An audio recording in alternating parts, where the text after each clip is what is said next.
Why are approved organizations always vulnerable to compliance findings, and why are approved organizations spending so much time preparing for audits?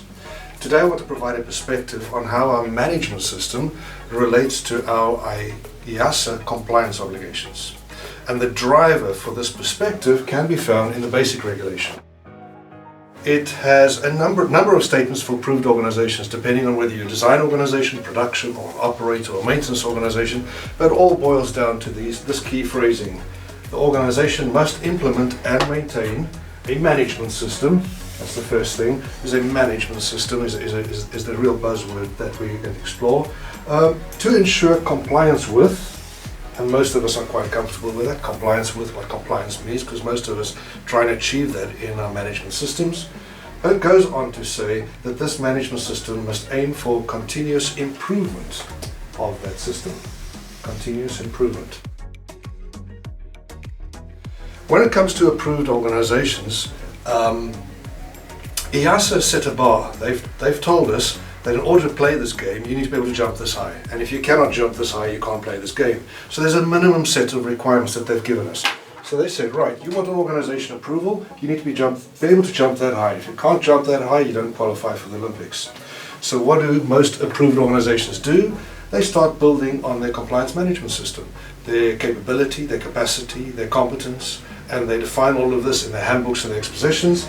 And what do? As they start increasing, they improve their performance, and they get better and better and better to a point where the regulator says, congratulations, tick, you've got your approval. And unfortunately, what most organizations do after that point in time is that.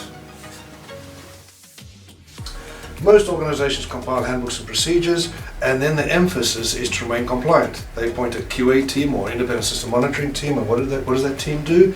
They measure compliance. And if you measure compliance, you'll get compliance. The result is, if you only measure compliance, is that you're skating very close to the edge. Because if you can only jump that high, you won't jump that high every day of the week. Some days you're going to trip over it, some days you're going to have bad days. So guess what? We have an audit, now whether it's an internal audit or an audit from the regulator, and they have a finding. And the finding's there because we drop below the bar, because it's so easy not to jump that high every day of the week. So we address that finding, we become compliant. Next audit comes around, surprise, surprise, we're non-compliant again, and we drop below that line again. So what do? We become compliant, and so we continue. And the sad thing is that often these findings are the same finding. And if it isn't the same finding, it's the same root cause. Meaning, we don't have enough time, we haven't budgeted enough, we haven't got the right competent people. And if we don't address that, we'll continuously only be on the green line. That is not the intent of the regulation. The intent of the regulation, as the basic regulation is stipulated, is that approved organizations will continuously improve. That is the intent of the regulation.